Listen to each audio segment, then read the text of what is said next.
everybody. Welcome to another edition of course, the show's called Box Seats. I'm your host, Frank Holder, with comedians known as Fig and Rodney Perry. Talent's not in today. And my man, of course, one of my favorite people who also partakes in the show is Mr. Amir Sealy. The comedians, Fig and Rodney Perry, have been in comedy films. Most recently, Rodney Perry's in Coming to America, too. And of course, Yes, he was. The guys have been in comedy films, film festivals, comedy commercials, everything. But everybody now today, we're in something that we call Box Seats, which is a show where we talk about sports with a little bit of comedy. So here we are. First of all, gentlemen, how was your weekend? Weekend was wonderful, man. First of all, thank y'all for having me. Good to see you, Fig. Rodney, good to see you. Frank, thank you. I'm humbled as always, gentlemen. It was a good weekend. Thank you. Rodney Perry, how's your weekend? Great, man.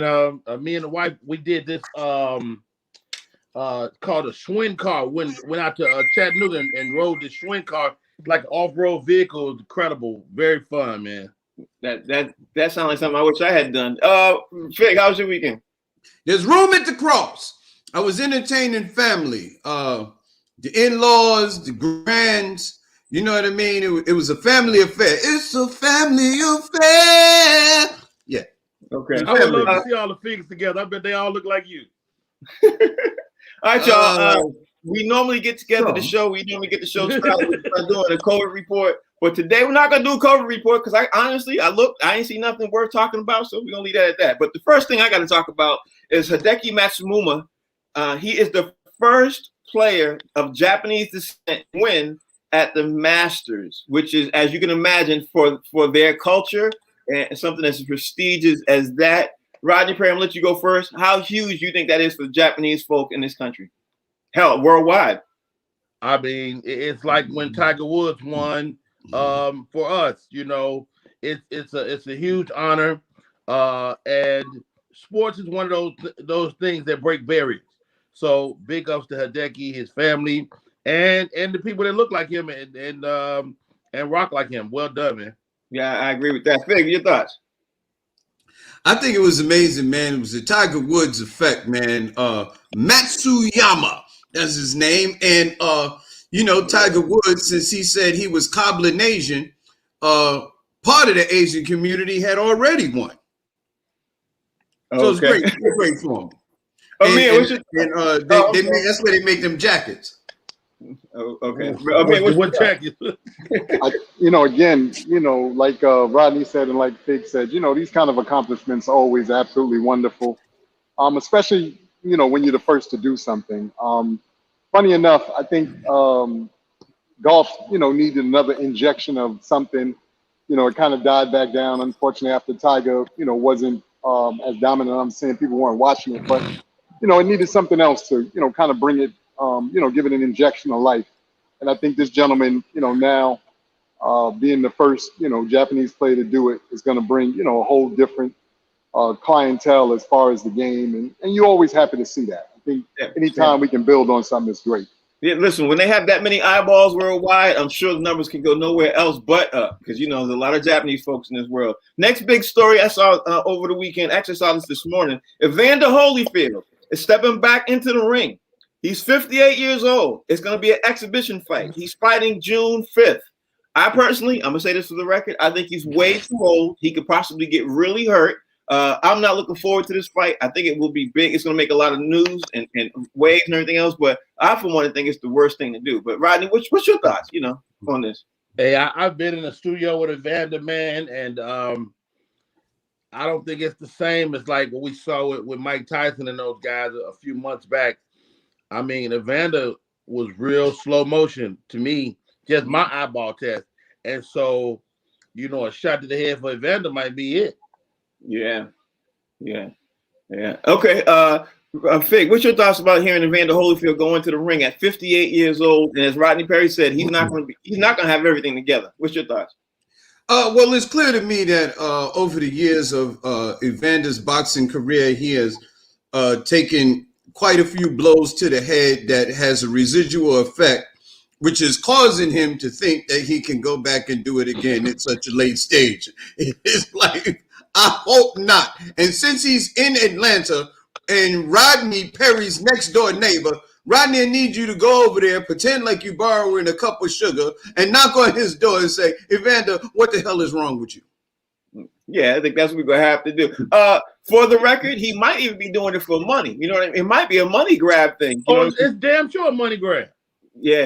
You know, I don't know his finances. He could be rich. We sitting here because that the pans thing he was doing on the Home Shopping Network could have got him. You know, he could have got millions of dollars. But you ain't never got enough money. You know, you let Mike Tyson them go get that little bag. He like, oh, okay. Let me. Yeah, he said, that's let me possibility. see if I can give me some. Yeah, possibly. Amir, what's your thoughts?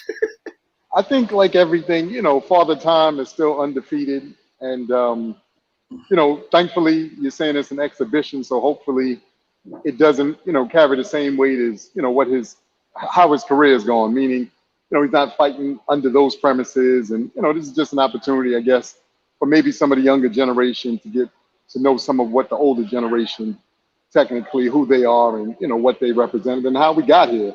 So hopefully, you know, it won't be anything that does anything damaging to Lennox Lewis. And, you know, we just got a chance to see him, you know, show who and what he used to be. Yeah, and most importantly, Amir, what you said, it's an exhibition and it doesn't tarnish his record. His record is going to be stuck what it is because at the end of the day, it won't affect the wins or loss column. You know what I mean? It won't mess that. The only thing that's going to see a rise or fall is going to be his paycheck. That's going to be the big thing. The other big news story this weekend, actually this morning, is the Atlanta Braves over the Philadelphia Phillies. I got to mention this because, you know, at the end of the day, we watch sports for a reason because we like the sport. Now, here's the thing. If you're watching baseball, you happen to be a baseball fan. I'm gonna start with you, Rodney Perry, and you see an egregious call like that happened this morning when it's you know basically a game-saving type of run and everything else, or a game-tying run or whatever, you know, and replay does not work.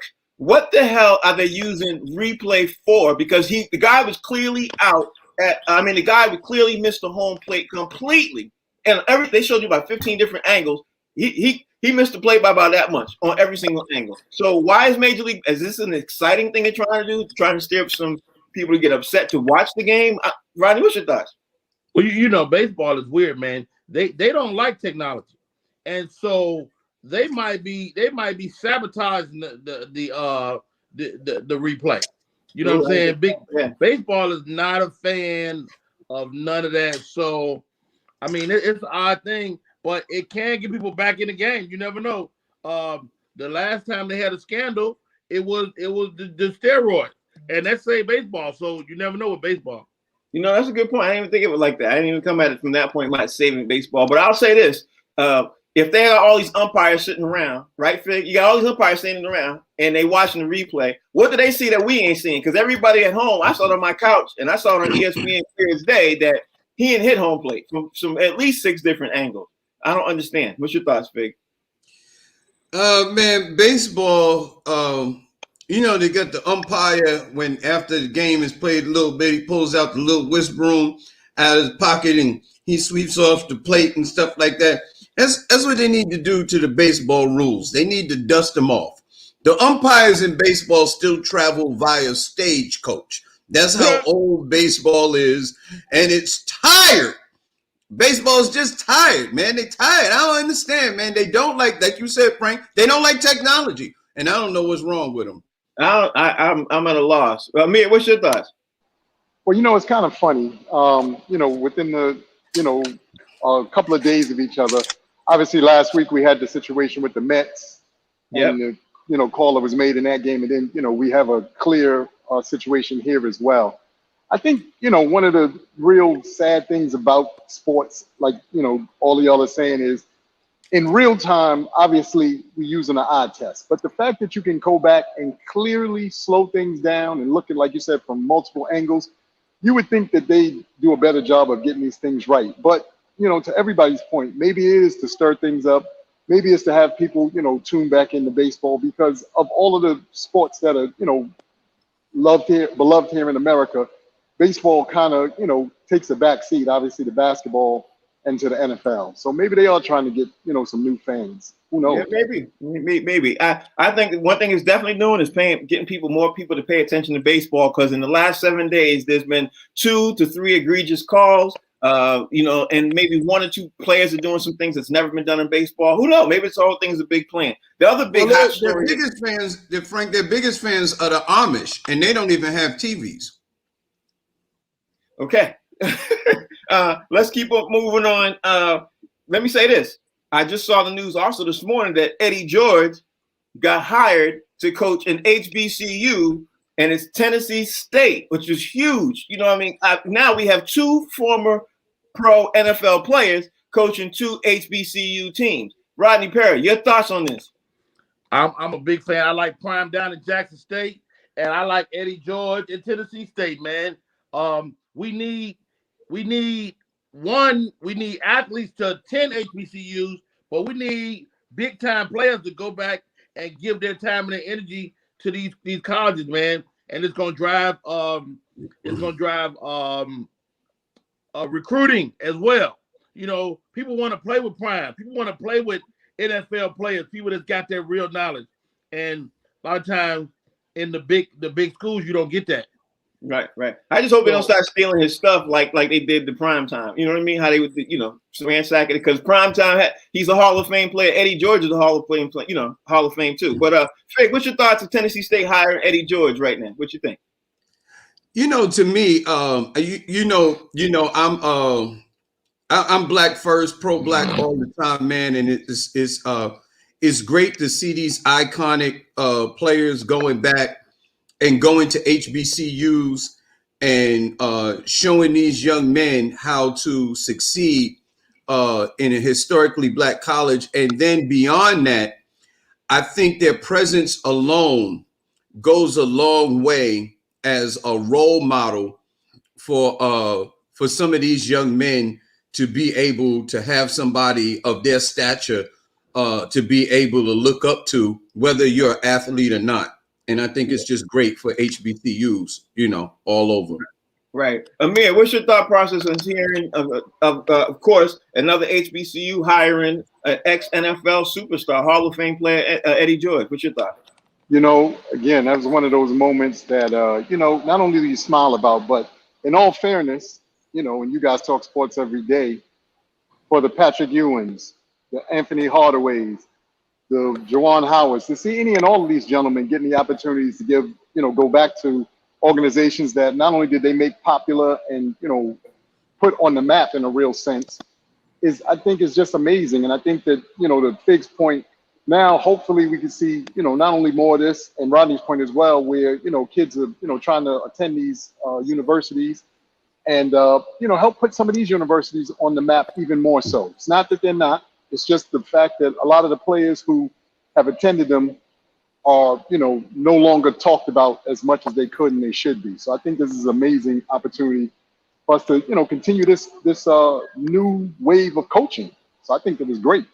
Honestly, I'm gonna throw my 2 cents in here and say this: if it continues to trend, I think the high-level high school athletes will probably start looking at HBCUs first instead of looking at the D1 white schools, which would be huge because it would save the HBCUs. You know what I mean? Because all the money, listen, the schools, the NCAA, top-notch schools, they're getting tons of millions and millions of dollars from the TV contract. Now imagine if we sit at home, we watching an HBCU go at it, and we watching on CBS, or ABC, or NBC. I can't even imagine that thought, bro. Rodney was what?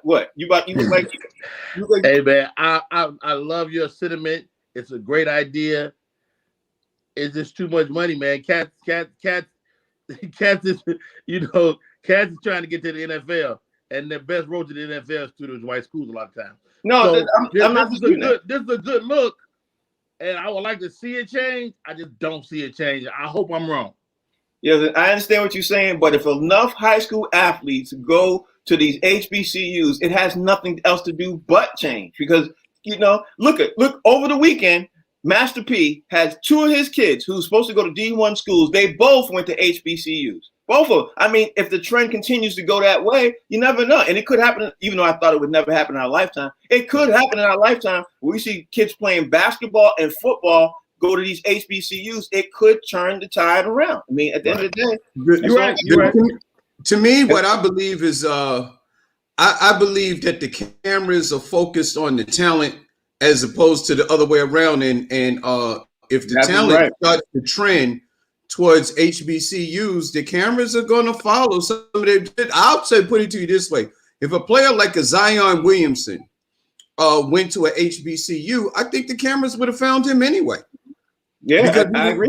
He was just that big, and in the day of social media, where you could create your own buzz, I don't think you need the machine as much as we did in the past. Yeah, that's absolutely right. Because social media is going to turn this whole thing around. And now, if there was no social media, we'd be having a different conversation. But because it is what it is, and people are following what it is, I think it's going to happen. Before I talk about the NBA and a couple of other hot stories that jumped up from the NBA, I got to mention this. Alex Rodriguez has now purchased a controlling interest in the Minnesota Timberwolves. And I'm going to say this to you guys, and you all tell me what you think. I think this kind of rubs me the wrong way because he's a baseball player, and a couple of NBA players have tried to get controlling interest and get, as groups to get a controlling interest of several NBA teams, and they were blocked. Now, Alex Rodriguez comes in with 2 or 3 other majority-owned people who have money. They all have money. And then he's accepted, first of all, in the group, and then he's accepted to get a purchase of the Minnesota Timberwolves. So I lay that out there all together right now. What's your thoughts when you hear that Alex Rodriguez, who's a Major League Baseball player, had no problem getting controlling interest of the Minnesota Timberwolves? What you think, Rodney Perry? I mean, to be honest, man, I like A-Rod as a businessman. I've been watching. He's got a couple of shows on television. I don't know if it's because of he's coming from baseball. I think his business prowess is just worth taking a real look at. Mm-hmm. And what we don't know is why they said no to X, Y, and Z. Of course, it seems like, NBA player, black dude, maybe whatever, we look under the microscope, but maybe A-Rod is just a better businessman. Rodney Perry, I can't disagree with that point, but my thing is this. If you are played in the NBA and you got together a group of guys, you will make a better decision, to me, than a former baseball player. You know what that's my but Magic Johnson on a baseball team. Right, but Magic Johnson has a very, very small interest and has no say-so in the Dodgers at all. All he does is he got to purchase ownership. Alex Rodriguez has enough interest that he has say in who's going to be hired, fired, and team movement. And he's a baseball player. That's my problem. That's what but Fig, tell me. He's a professional athlete too, though. Professional athletes know the business of professional athletics. I'm not knocking that, but if looking at it from outside, and like you said, I don't know all the dynamics of it, but I would prefer and I would rather have a professional NBA player step in to own an NBA team. That's my thought. That's you know fair. What I mean? That's yeah. fair. Rodney Perry, what you think? No, I think what you're saying is fair. Well, you know what I mean? Fig? Yeah, I meant Fig. Fig, what you think? I mean, I don't think it's I know he's a baseball player and buying the NBA team, and I don't know the fact that he played baseball, whether he'll do a lesser job as an NBA player. I mean, look, arguably the greatest basketball player to ever lace him up owns, the Carolina team, and they haven't been that good. You know what I mean? They haven't been that great at all. I think there might be something to, the fact that they didn't allow a basketball player to purchase a team. They will block whatever that is. I don't like it. But to me, I don't see it. If it was just like a white guy, then I'd be like, man, that's a little, that might be a little on the racist side. But, Alex Rodriguez, he's Hispanic. You know what I mean? He's a Hispanic, and they're considered minorities too. It's not, they're not American descendants of slaves or African descendants of slaves, whatever you want to call it. But they're also minorities, and if a minority is getting the opportunity to get a slice of the American pie, I can never argue with that. I can't be mad at that. Well, I'll say for the record, I don't think it has anything to do. Well, I mean, it's huge that he's a minority getting a basketball team. My issue isn't even a color issue, Amir. My issue is not the color issue. My issue is, like I stated to Rodney Perry, is the biggest one is let an NBA player, former NBA player, own the team. Because listen, Minnesota. Amir, tell me I'm wrong, but I don't see Minnesota going in a great direction. Maybe it's me. The funny thing, this rings a little bit differently for me. Obviously having had a brother, who played for that organization.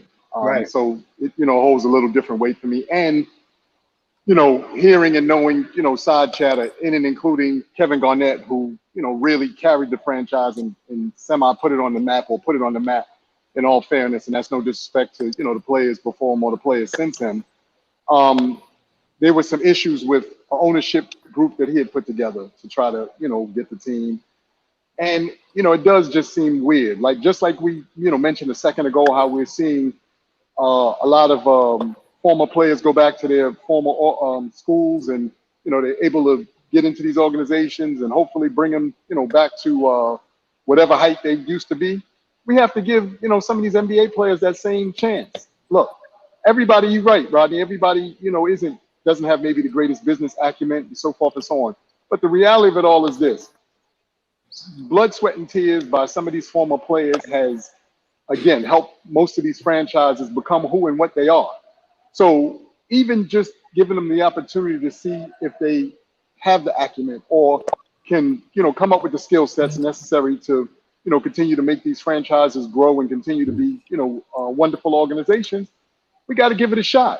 Other Danny Ainge is a GM over in Boston. You understand what I'm saying? So, you know, people are definitely getting their opportunities. We just have to, you know, allow the same thing to happen for the African-American players who are, you know, have helped make the league be what it is. Well, Amir, since you had a brother play the league, maybe am I going too far to the left with this? And does it pass your smell test, basically? Because you know from the inside, from Malik being your brother and all that, you know. So maybe, am I going too far with this or what? No, I don't think that you're going too far. Like I said, I think that, you know, like anything, everybody's always afraid to see somebody be the first of anything. Like like Fig said, we do have Michael Jordan, who's, you know, majority owner of the Bobcats, and they may or may not, you know, of Charlotte, and they may not be, you know, what we anticipated them to be. But we also have to understand this: every great player doesn't always make a great GM, doesn't always make a great owner. You know, some things transpire in certain ways, and then other things don't transpire the same way. But my point is, we at least have to give them the opportunity to see if that's possible. If we don't do that, then it's kind of you know, it seems kind of weird to me. I'm not saying that Alex Rodriguez and his, you know, team is not a good thing. I'm just saying, let's try giving some of the players the opportunity first, and then we can, you know, branch out. I'm with that. Give them opportunities so that way, you know, give some of these NBA players the opportunity to see what they can do. If they can't do it, then all right, then let's go back to the table. But let's talk about this other thing happened over the weekend, because I've been hearing about it, you know, and in Boston, they're really ripping into it. Here's the premise. The Lakers played the Nets over the weekend. Kyrie got into it. Put hands on the Nets. Huh? They put hands on the Nets. Yeah, let me finish. Without LeBron. They got into it over the weekend. This morning, the news came out and with the video of lip reading saying what they was being said. Now, here's the thing, Rodney Perry. Dennis Schroeder and Kyrie Irving are going back and forth. Dennis Schroeder called Kyrie Irving a nigger, you know what I memean? And Kyrie took a huge offense to that and everything else. He initially he gave some rebuttal to that. He got thrown out. Then Dennis Schroeder, he of course gave his rebuttal to that, and he got thrown out. Now, we all know that the N-word, the word nigger, however you want to say it, everything else, it's used in the league all the time when they're balling, when they play ball. Kyrie subsequently got thrown out the game, right? The Lakers ended up blowing out the Nets, right? So if the Lakers are blowing out the Nets, Kyrie gets tossed, everything else. What was your thought process when you saw this, Rodney Perry, when you hear and you see the N-word got them tossed out? I mean, and just the whole premise of everything that happened. What was your thought process of that whole thing? Man, you know what? I mean, it's something that we've always policed in-house. You know, right. If you're a person of color, you've always kind of policed this word in-house. And Kyrie Irving has put it in the hands of the NBA to police the N-word. They've always let the players deal with it as they deal with it. White players, y'all stand down. You do not say the word. Everybody else, y'all deal with that. But Kyrie Irving, his pushback on this have forced the NBA to take a stand. And you're gonna see people have to stop saying this word altogether, I think. You know what? The thing is, you might be right, because check this out. Kyrie Irving is not playing the next game. He took the next game off. He said, I'm not playing. He gave some little razzle-dazzle excuse again, and now he's out for the next game. What kind of excuse? What kind of excuse? I said a razzle-dazzle excuse, because it really is a razzle-dazzle. Like, it's not It's not. He didn't say it's a family emergency. He didn't say something happened. He just said, "I'm not playing the next game." So you're right. Yeah, but I'm saying razzle dazzle because you know what he's doing. Everything you just said, Ronnie Perry. He's going to force the NBA that they will not be able to use the N word on court. Now we all know these kids grow up in the hood. And does he have a point? No, he does. But I'm saying it's going to force the NBA to make sure they step up and do something that you can honestly say. A lot of these dudes grow up saying that word as casual as I say, yo, what's up, man? You know what I mean, Fig? Like, that's what they do. So to enforce that could be really, really tricky. What you think, Fig? Well, first, there's two things here. Number one, I believe the refs overreacted. This was a nationally televised game. It was on ABC. It was the only game going. We had LeBron James, Anthony Davis out on the Lakers. And then we had James Harden that was missing on the other side. So now you're going to throw out Kyrie Irving too. I mean, these referees are taking they're just taking it's just like too much. We do not want to see the referees.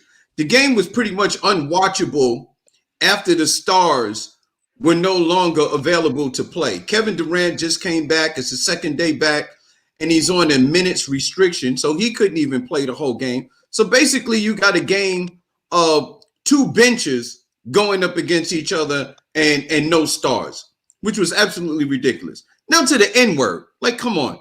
You can't legislate what people say because when a black person says against a black person, it's not considered hate speech. Because unless you're saying that the players hate themselves, they tried to legislate this in the NFL. I don't want nobody saying that word on the field. And the referees got to the point, well, if we throw out everybody that uses this word, there ain't going to be no game. And it's pretty much going to be the same thing with the NBA because black people have taken the word and changed it from a word of hate amongst each other to a term of endearment. And you can't legislate people in a community having a conversation with each other in their own dialect. It just so doesn't. You were upset when you watched the game for the ref because he threw him out. Not even forget because obviously you didn't even know at the time that what the meaning was. So your thing was why you even throw him out the game because it didn't seem like it. Because I have to agree with you. They didn't throw no punches. They didn't really. No punches. Kyrie did something like this, but he didn't really throw no punch. You know what I mean? And people have not gotten thrown out for a whole lot more. You know what I mean? Like a lot more has happened and haven't been thrown out. So but to me, it ruined the whole game. But before I even continue on with that, because I want to jump in and ask a couple other questions about that. Amir, tell me what you think, and then we'll circle back. Well, I think, again, unfortunate circumstance. You talk about two of the game's better players who, you're in the throes of a game. The one thing about the Nets and the Lakers getting together and, specific teams, especially now, they're all going to have a playoff feel to them just because these are teams that in our hearts and our minds, we're hoping advance through the playoffs and eventually get to meet each other. To Fig's point about the superstars being thrown out of the game, I say this all the time, that still shouldn't be an excuse. All of those guys on the bench, and there's 15 players, all of them get a salary. So when the stars have to sit down, you got to step up and play your game. You got to come and bring the energy and bring whatever you're supposed to bring. Now, I will say that the fact that, this particular incident turned into something that, as we all saw, again, didn't look like it was much of anything, seems kind of, hanky and silly. But maybe the league is trying right now to get a handle on specific things and the way, players talk to each other, as well as maybe talk to the refs unbeknownst to us.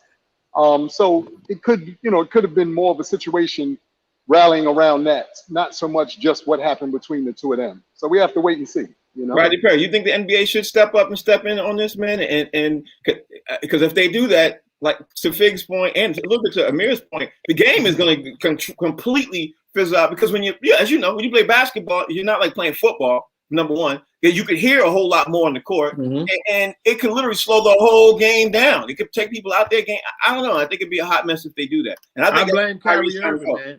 Huh? They have to now. They have to get involved because he made it an issue. If Kyrie don't make it an issue, it's a moot point.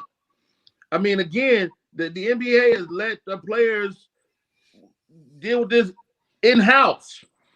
And now Kyrie is like, we are brothers, we call each other whatever. The minute you tell mama, it's a problem. And she gotta whoop somebody. Great point. And so in lieu of talent being here, I'm putting out the ass whooping analogy.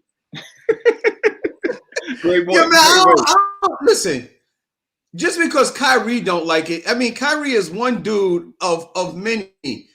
Just because Kyrie don't like it, I mean, nobody else has come out and said that, you know what I mean, amongst each other. And we have a collective bargaining agreement, like they have a players association rather. And if the players association don't get together and make this decision about what's going to happen and what's not going to happen, the league can't just come down and tell the players what to say because Kyrie don't like it. But hold on, Fig. That's not this the thing. I mean, I think you're going where you're going is fair, but like this is a one game. It happened. You made the refs get involved.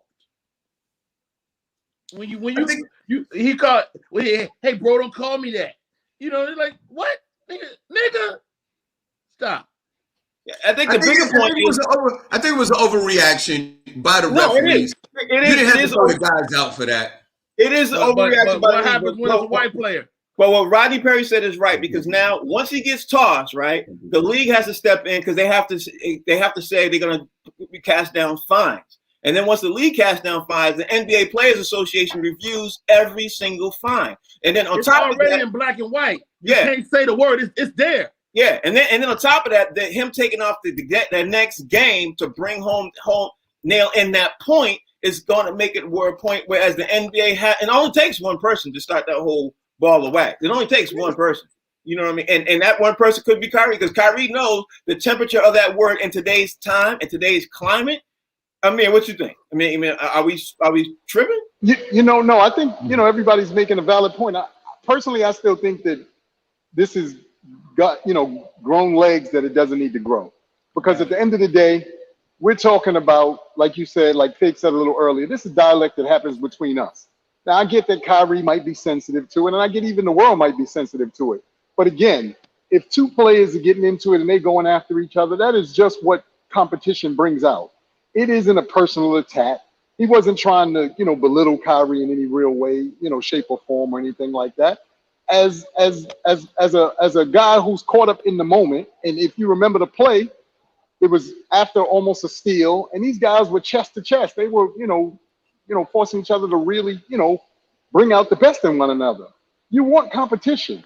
Let's not tarnish the ability to compete and to have great game or sportsmanship just because maybe in the moment you got a little too emotional. That's what I feel. You know what the funny thing is? At that particular moment, 3 or 4 things flew off the handle at the moment. First of all, we all got pissed that Kyrie got thrown out the game. Second of all, the refs step up to the plate, and they shouldn't even been involved with it. They should have separated and kept the game going. And then on top of that, now the issue's even bigger than what it really was amongst the players, because now the NBA is going to be forced to have to do something, whether they really want to or not. I can't even imagine being a white person sitting in a room right now to sit there and say, okay, how are we going to regulate this word? Because we don't understand how it is going to be used. Rodney, if I'm tripping, tell me I'm not. But if I'm tripping, They got to figure out how they're going to have to regulate the word, because I just, yo, my nigga, what's up?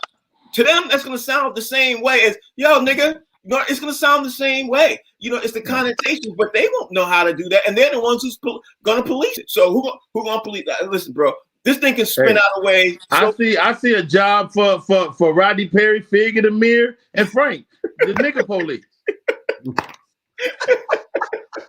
Think about it. All I'm saying is like this. Or have you ever watched the YouTube video with KRS-One breaking down the word nigger and how it's a word of power? I mean, maybe somebody can educate Kyrie on that, on a different perspective, because the word nigger is not always negative connotations historically. And so maybe he needs to look at some of the history of it before he says, don't call me that. Yeah, listen, I always put it to you like this. There's certain things that go on within the confines of a household or family that you can get away with because you're within that household, within that family, that an outsider can never do. Like if you got brothers or sisters or whatever, you can fight with your siblings, whatever, but nobody else could do it. And then on the other hand is that when you took them, when the ref threw the guys out the game, it's almost like I went to a concert to see the Jackson 5, and then after I'm in there in my seat, they be like, listen, Mike ain't coming. Mike ain't gonna be able to perform tonight. We like, wait a minute, what? What do you mean Mike ain't performing? It's the same thing with the NBA players. Everybody got talent, but it ain't the stars. LeBron, AD, Kevin Durant, Kyrie Irving, James Harden. Those are the guys that make it most exciting. And when they're not playing, it's a different game. Even though the guys are talented, it's a completely different game. Craig, even though it's Monday, I'm getting ready to give you the analogy of the week cup right there, because that's the analogy of the week. That's it right there, bro. Because we go see the Jackson 5 to see Michael Jackson. People sat in the seat to see the Nets. They want to see Kyrie Irving, James Harden, KD. That's what they want to see. They don't want to see the bench play. They're paying all that money to do that. That's and you can't throw them out. I like Tito. Not for that. If they got into a fight, I'd be like, I like Tito. It's justified. I like Tito. Yeah, but you didn't pay to go see Tito. You paid to see Michael. That's period. That's right. Point blank. Well, I see Michael now. I think I'm running out. Yeah, that too. All right, let me talk about the next thing is, man. Before I even get to the next thing about the dunk and everything, because I saw on ESPN all morning, they talk about this Miles Bridges dunk, right? Let me ask you this, and I'm gonna start with Amir because your brother played in the NBA. You got a little bit more knowledge about the NBA people happening behind this. What to you was the most disrespectful dunk you ever seen? And then I'm gonna circle back and I'm gonna tell y'all what I think. Amir, you go first. The most disrespectful dunk you've ever seen. Wow. You know, believe it or not, for me, it really goes to Dr. J and Michael Cooper. Like, for me personally, that's like my all-time favorite, and that's no disrespect to Jordan that's a nice dunk. and some of these, you know, other greats that, you know, the game has seen over the years. That one, you know, so sticks out in my mind is because the way that Dr. J came into that play. But Amir, can I just stop? Play? Can I just stop you for 1 second? I'm not saying the best dunk you've seen. Just to make sure we're clear, I'm saying most disrespectful. The reason why, like I said, to me, that's the most disrespectful one is because Michael Cooper at that time and in that moment, he was known as one of the best defensive players in the game. Right. And when he saw Dr. J do the crank, if you remember, he got the hell out of there. So that's why I say it was disrespectful, because Michael Cooper, under normal circumstances, would have tried to block it or maybe taken a charge or something like that. But he was like, wait a minute, this Dr. J coming down here at full speed. Let me get out of here and not, you know, save myself in the moment. That's why I look at it from that standpoint. See, I'm going to give your rating on that one right now about a 7 out of 10, because at the end of that dunk, if you remember, Doc cuffed it, and Michael Cooper went up first to try to block it, and then you know what I mean, in the same play, he tried to, you know. So I 7 out of 10 on the disrespectful thing. Rodney Perry, what you think on the most disrespectful, not your best dunk, the most disrespectful dunk you've ever seen? What's your? Well, you got to look to the GOAT, Michael Jordan, against the famed Knicks. He goes baseline, he steps back, and then he explodes in the face of a Patrick Ewing, outstretched arms, dunk in the face, nuts on the chest. Michael Jordan, disrespectful. Yeah, I like that. That's my number 2. But I'm gonna tell you what number 1 is, and that's my 1A. You know what I mean? My 1B. I got a 1A though. Fig, what's your most disrespectful dunk that you've ever seen all time? Not your best one, most disrespectful. Well, I gotta say like this. It was in the it was the preliminary to the Olympics when Vince Carter, better known as Vince Sanity, half man, half amazing, jumped over the 7-foot Frenchman, Frederick Weiss, jumped over a 7-footer, dunked the ball, literally put his nuts on top of Frederick Weiss's head, and in the same move, ruined his career, because Frederick Weiss was a top draft pick for the NBA, and he never played another game. So not only was the dunk nasty, it ruined his NBA career. He never played a game in the NBA. See, that's my number 3. You said Fix it, my number 3.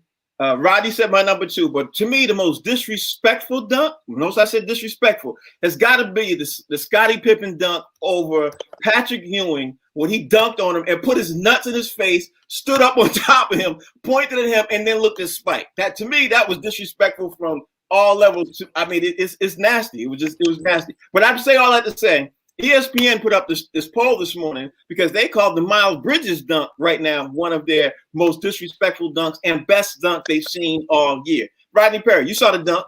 Do you think that Miles Bridges dunk was the best dunk and disrespectful at the same time, or even something to even talk about? What you think? I mean, it wasn't like, stuff we've seen in the past with Sean Kemp or LeBron James, or I mean, it was a crazy dunk. But I think when it comes to being disrespectful, you got to have some other stuff. You got to push him at the end. You got to walk all over him. You can't just dunk on him. You gotta let him know you're a better man. Yeah. You gotta walk off the court and kiss his girlfriend.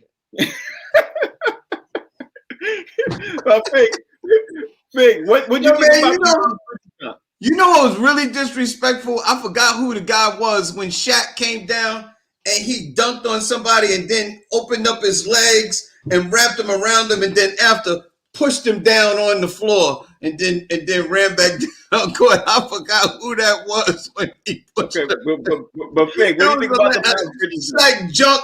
He dunked and then he swung forward with his legs open and put his nuts on the dude's chest. And then when he landed, he pushed him down on the floor and then turned around and ran back. And I'm gonna tell you something else. That wasn't even a foul call. There was nothing on it. It was just a play on. All right, so I guess Fig didn't want to answer the question. What?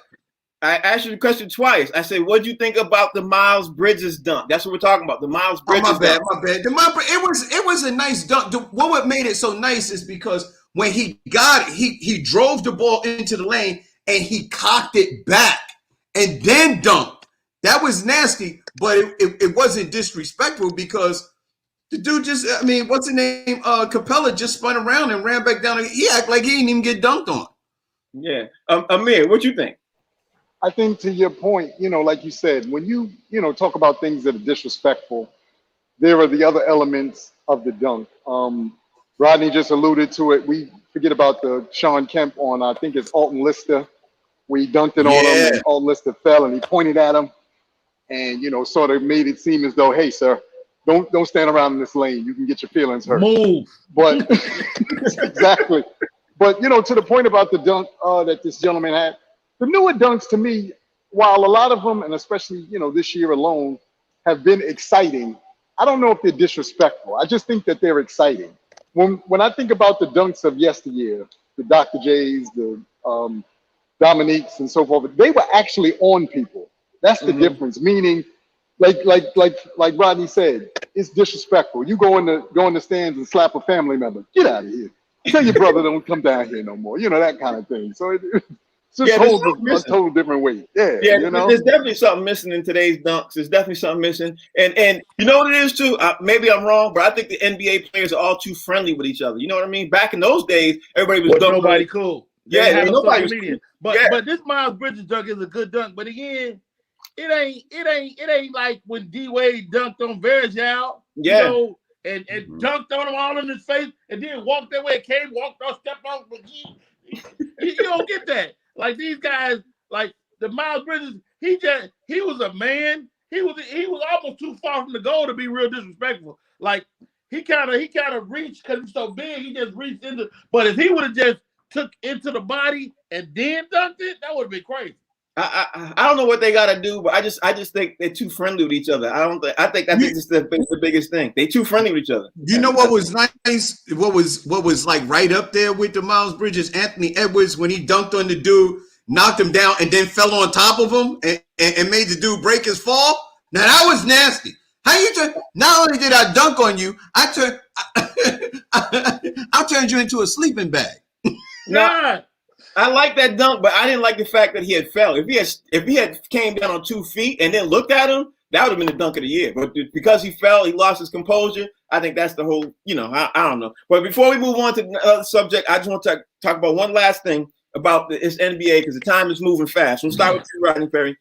and this is a hypothetical, Roddy, completely hypothetical, because Okay. we saw how the Lakers bench looked like the New Jersey Nets bench. We saw that over the weekend. We saw how the Lakers handled the Nets. If the Lakers make the finals and the Nets make the finals, will that game have some kind of predication to it, like to what we expect that we might see? And here's the big thing. If the Lakers win, will that be the LeBron James's greatest NBA Finals victory of all time? Well, I'll answer your first question first. That game absolutely has some bearing if you see Lakers Nets, and I'm gonna tell you why. Because when you get into these finals, it's about the other guys. It's about the other guys having presence. And with LeBron being out, AD being out, they've had a chance to gel the other guys, to have the other guys step up and make some great plays. And they look good. They look good doing it.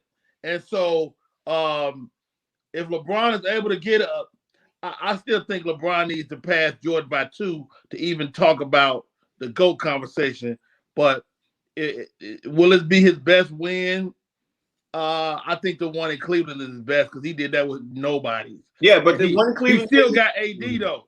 The one in Cleveland is his best right now. But I gotta say, in my opinion, my humble opinion, if he beats the Nets with the Nets stacked right now, that would be his greatest NBA victory in my opinion. But are the Nets better than Golden State was?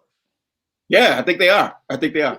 A healthy Nets team is better than that healthy Golden State team, I think. Fig, what's your thoughts? Well, to me, first off, Golden State wasn't healthy after Game 5. So if he beats a healthy Nets team, I think it would be his greatest final win. First of all, ain't no such thing as a healthy Nets team.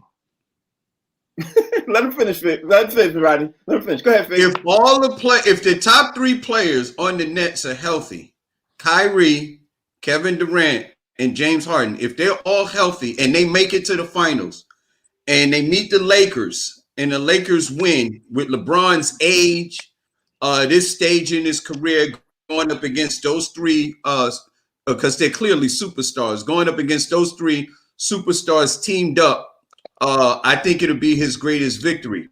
Will this game that we saw or the facsimile thereof be an impact on that? No, because the 5 of the top players on either side of the team wasn't there. There was no James. There was no Anthony Davis. We had KD on a minutes restriction, Kyrie thrown out of the game, and James Harden didn't even play. And the last point is the reason that I'm saying that is because we know the Nets are not a good defensive team. Their whole winning formula is predicated on offense. And when you take out your best offensive weapons, then your team is going to be, bad. I mean, you got Mike D'Antoni and Steve Nash, and they're both offensive-minded coaches with hardly any defense. So okay, it's an offensive team. All right, Amir. So Fig's basically saying he doesn't think it's going to be their greatest victory. Rodney Perry's basically saying he doesn't think it's their greatest victory. Do you think if the Lakers win right now, would that be LeBron's greatest victory if they beat the Nets and those two make it to the final? I do think it'll be his greatest victory. Yeah. To be honest with you, it's weird. I know this is even going to sound strange to y'all, but last year's victory, I think, was technically probably one of his greatest as well, only because of the magnitude of what all of the players and everybody had to go through. Now, granted, everybody's going to say that it wasn't that big a deal because they were able to get everybody in the bubble and keep them safe and all that stuff. But to us, that sounds normal and it sounds okay. To people who actually have to do certain things within certain scopes, that's not easy. And to have them come together, focus, get the job done was a pretty impressive thing. To the fact of their benches, mano-a-mano over the weekend, look, you're always looking for edge when it comes to playing a sport or doing anything for that matter. And sometimes the greatest edge that you can have is to beat somebody soundly, even if it doesn't have all of the players and all the pieces. Why? Because the pieces that were there will have to think about that when they face you again. So I think that, it remains to be seen, how this whole thing plays out.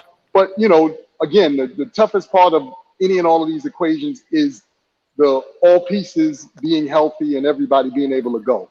We never know, what's going to happen. At the end of the day, I can't dispute what you said because we all know. I'm looking from the NBA playoffs outside in the bubble. I think the bubble had a huge magnitude to it because look what happened to the Clippers. You know what I mean? I don't think the Clippers would have folded like that if they weren't in the bubble. But we'll never know because we can assume that all day. We go back and forth with that all day. Rodney Perry seems like he disagrees, which I do too. Okay. I mean, the I think we're finding out now the bubble was way harder on teams than we even knew. To be away from your family, friends, your creature comforts, to be in a hotel room That's for what I'm saying. Yeah, upwards of 100 days. That was really hard. So the bubble year, moving on to this year, if you play that game the other night without KD, then you go, that's just a game. But KD was on the court. KD is your guy. LeBron is your guy. So LeBron, without LeBron, but with KD, that team should win. And they got blew out. that's why I said I want to throw that out there and see what you guys thought about this Lakers Nets thing because at the end of the day, it's coming to a head, but they're going to probably both land in the finals. You know what I mean? They both come in that way. I just think that's so crazy. Like this is KD was out for over 2. He was out 2 months, damn near. And this is second game back. He's on a minutes restriction. This KD that you saw on Sunday, damn sure ain't gonna be the same KD we gonna see in June if he's healthy. They're two different dudes. So how we gonna say that? You know what, Fig? That we could do this back and forth because you're absolutely right. I don't think it's gonna be the same player, but also when when Anthony Davis comes back, he's gonna have to play some games. LeBron, you don't know. It's a whole hypothetical because the same thing you're saying for KD, you could say about AD. Same thing you're saying for LeBron. It's true. It's like to me, if they meet up with each other and just say Game 3, LeBron James has a season-ending injury and he can't play anymore. The Nets end up winning. Are people gonna blame LeBron James for losing number 7? They're going, no, yes. He was injured. Yes. He was injured. Yes.